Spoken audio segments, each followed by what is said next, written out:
흔히 우리는 기생을 일컬어 해오화라고 하지요. 말을 알아듣는 꽃입니다. 2015년 개봉한 영화 해오화에서 기생 서율의 어머니인 산월은 이렇게 이야기하지요. 예로부터 기생이란 말을 알아듣는 꽃 해오화라 했다. 말인즉슨 사람의 말을 헤아린다는 뜻이지만 그보다는 오히려 학문과 예술을 안다는 뜻인 게다. 신부는 미천하나 예인으로서 높은 기량을 이룬다면 그 어떤 고관대작도 그 앞에서 눈을 열고 귀를 열 뿐 감히 꺾을 길 없는 고귀한 꽃으로 피어나는 것이다. 우리는 흔히 기생을 몸을 파는 여자로 알고 있지만 과거 기생은 지금의 연예인처럼 예술가로서 인정받았습니다. 현재의 기생 이미지는 일제강점기 당시 훼손된 것이라고 하지요. 기생의 정년이 50세까지라고 하는 것만 봐도 그녀들이 창기로서의 기능보다 예인으로서 활동했다는 것을 알 수 있지요.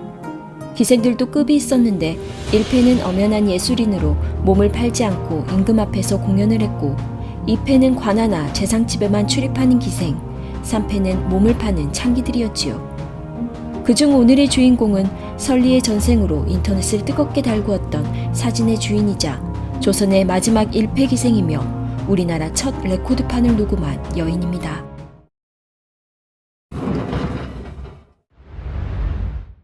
이난향의 본명은 이선비로 1900년 평양에서 일남 3녀 중 막내로 태어났습니다. 아주 어릴 때는 그녀의 아버지가 자수였기 때문에 집안 살림이 넉넉했으나 물상 객주업을 하다 실패하며 가세가 기울었지요. 오빠와 언니들이 모두 결혼한 다음 그녀의 어머니는 그녀를 의지하며 살기 위해 12살인 그녀를 기생 양성소라고 볼 수 있는 평양의 이름난 노래서재에 보냈습니다. 그녀의 회고록에 따르면 이때 평양에서는 여염집에서 딸을 기생으로 만드는 것이 그렇게 큰 허물이 되지는 않았지만 좋은 일이 아니었던 것은 분명한 일이었던 것 같다고 하지요. 이후 기적에 올라 난향이라는 가명을 갖게 됩니다. 그녀가 노래서재에 다닌다고 하자 그녀의 아버지와 오빠는 크게 노했지만 이미 기적에 올라진 몸이라 돌이킬 수가 없었지요. 그리하여 이난향의 아버지는 문에 발을 들이운 채 일평생 그녀를 면대해주지 않았습니다. 이난향이 노래서재에 나가던 첫날 그녀를 본 여선생은 경소용이라는 알쏭달쏭한 말을 했습니다. 아마 그 말은 서울에서 쓸모있는 몸이란 뜻으로 그녀가 서울에서 이름난 기생이 될 것임을 미리 짐작했던 모양입니다. 안개가 자욱히 낀 1913년 여름 이른 아침, 이난향은 삼촌과 함께 어머니의 배웅을 받으며 평양역에서 서울행 기차에 올랐습니다. 난향의 어머니는 임금님 앞에서 춤과 노래를 보여드리는 진연이 곧 열리니 이 진연에서 네가 꼽혀 꼭 참석해야 한다 라고 말씀하셨죠. 겨우 13살이었던 난향은 처음 타보는 기차와 낯선 풍경에 신이 났습니다. 그녀는 서울에 도착하여 인력거를 타고 천진동 어떤 큰 집에 머무르게 되었습니다. 이곳에서 1년여를 노래와 춤을 배우며 진연이 열리기만을 기다리고 있었지요. 어느 날 진연이 곧 열린다는 소식이 전해지고 나라에서 화관 몽두리와 연두색 치마저고리 등 의복을 전해주자 그녀는 너무 기뻤다고 합니다. 하지만 진연으로 순종이 옛 일을 다시 되새길 것을 두려워한 일본의 반대로 중지되었다가 다음에 간소하게 다시 열리게 됩니다. 그녀는 남자 복장을 입고 아전 역할을 하는 일에 참석했는데 머리를 살풀시 들고 순종을 훔쳐보았다고 합니다. 순종은 옥두루마기에 여송연을 들고 용상에 앉아 있었는데 어린 그녀의 눈으로 보기에도 순종의 모습은 한없이 가여워 보였지요.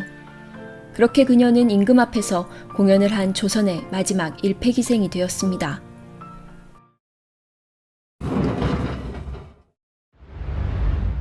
명월관은 청풍명월에서 따온 이름입니다.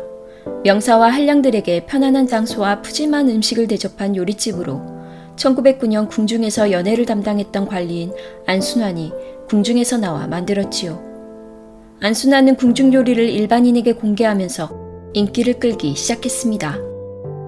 이 무렵에 관기제도가 폐지됨에 따라 지방과 궁중의 각종 기생들이 방붙일 곳을 찾아 서울로 모여들기 시작했고 명월관에도 인물이나 성품 및 재주가 뛰어난 명기들이 많이 모여들어 자연히 장사도 잘 되고 장안의 명사와 갑부들이 모여들어 인류 사교장이 되었습니다.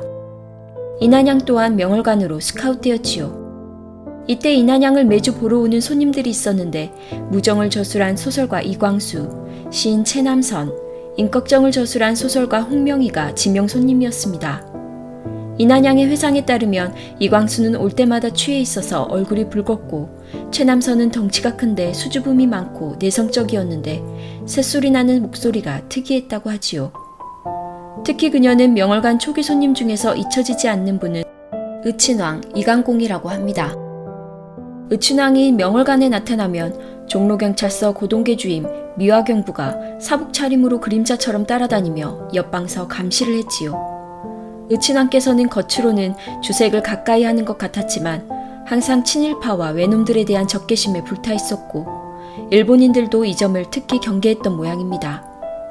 옆방에 미행하는 경찰이 있는 것쯤은 아랑곳하지 않는 의친왕은 일본인들이 부르지 못하게 금지시킨 노래를 들으라는 듯이 크게 부르기도 했고 같이 술을 먹던 협신들에게 우리 아버지를 팔아먹은 놈들이 여기 있구나 하고 크게 호통을 쳐 같이 술을 먹던 이들을 벌벌 떨게 만들었지요. 술을 늘 외상으로 먹어 일본 사무관들이 이를 각계하며 골탕을 먹였다고 합니다. 그러나 1918년에 명월관이 불타버렸는데 화재 원인에 대해 당시 여러 이야기가 나돌았습니다. 친일 정객들이 나라 팔아 받은 돈으로 거들먹거리던 곳이었기 때문에, 기생에게 욕본 고관의 분풀이 때문에, 가산을 탕진한 아들을 둔 시골 양반 때문에 불이 났다는 등의 이야기가 무성하였지요. 이듬해 안순환은 친구 이종부에게 명월관 상호 명칭만 3만 원에 팔고 분점인 태화관을 차리지요.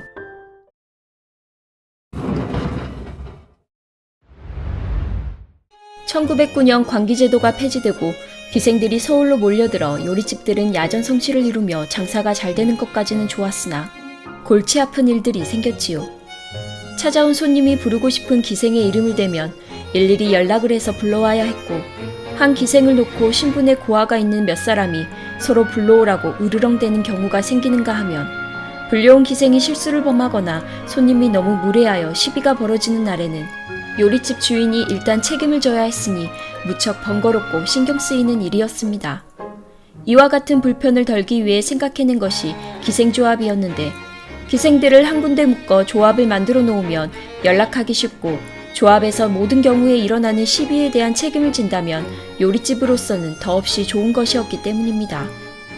또 사방에서 모여든 기생들도 그들의 단결된 힘으로 자신의 권익 문제를 해결해 나가고 공부도 할 수 있게 됐으니 서로의 이해가 같아 조합이 생기게 되었습니다.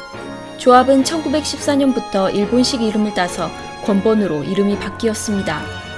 한성조합은 한성권번으로, 다동조합은 대전권번으로 각각 바뀌었고 한남권번, 경천권번 등 많은 권번이 생기게 되었습니다. 이난양은 14살에 대전권번에 몸을 담고 나이 어린 몸으로 우선 공부부터 시작했습니다. 권번에 들어오는 여성들은 대부분 남의 추천을 받아오는 이가 제일 많았고 일부는 본인들이 직접 찾아왔습니다. 좋은 권번에서 조신한 예의범절과 노래와 춤을 배우고 지체 높은 양반의 눈에 들기만 하면 팔자 고치는 판이라 시집가기 위해 권번을 찾는 여성도 많았습니다. 그녀가 속해 있던 대전권번에서는 대개 20명 정도의 기생들이 모여 공부를 했습니다. 대전권번에서 그녀들을 가르친 이는 가곡의 거장 하규일 선생님이셨습니다. 아침 10시 정도에 모여 밤늦게까지 교육을 받았지요. 이난양은 전가인 가곡, 가사, 시조뿐만 아니라 소도 작가도 불렀으며 국악기인 양금과 일본 악기인 샤미센을 연주할 줄 알았고 정제 48종무, 승무, 건무, 서양무도 등 춤에도 능했습니다. 대전권번 출신 중에 당대의 명기가 많이 배출된 까닭은 학식이 높고 가무에 출중했던 하규일 선생님의 덕분이라고 그녀는 말했습니다. 하규일 역시 이난양이 자신의 모든 제자 중 가장 빼어나다며 인정했고 이 집의 주인이 될 것이라고 칭찬했지요. 정말 하규일의 말대로 그녀는 25살에 조선권번의 대표이사 역을 맡게 됩니다. 그녀의 회고록에 따르면 기생이 되려면 영리하고 똑똑해야 했다고 합니다. 특히 점잖은 양반들의 말뜻을 재빨리 재치있게 알아야 했고 거기에 꼭 합당한 대답을 우아하게 내놓아야 명기라 할 수 있었지요. 연석에 참석했을 때는 앞에 앉은 친구나 옆에 앉은 대감에게 저 사람은 누구고 이 사람은 누구냐는 식으로 묻는다면 그 기생은 한정 깎이고 들어가는 것이었습니다. 연석에 앉을 때에는 반드시 한 무릎을 세우고 그 무릎 위에 두 손을 얌전히 포개 놓아야 했지요. 흥미로운 것은 이때 기생들은 연석에 들어가서 대감들과 맞담배를 피울 수 있었다고 합니다.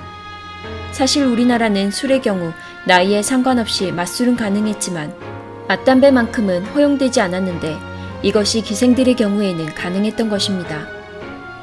그녀는 노래, 춤, 외모까지 어느 것 하나 빠짐이 없었고 목소리도 고왔지요.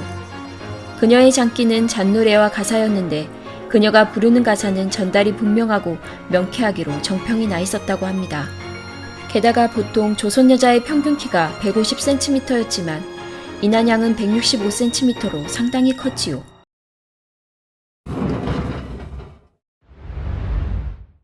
최고의 인기를 얻고 있던 그녀는 31살의 나이에 중앙일보 기자와 결혼해 가정을 이뤄 조용히 주부로서의 삶을 살게 됩니다. 하지만 음악에 대한 열정은 대단하여 결혼 후에도 틈날 때마다 하규일에게 노래를 배우며 연달아 노래 4바탕을 배웠을 만큼 가곡 수련에 열성적이었다고 하지요.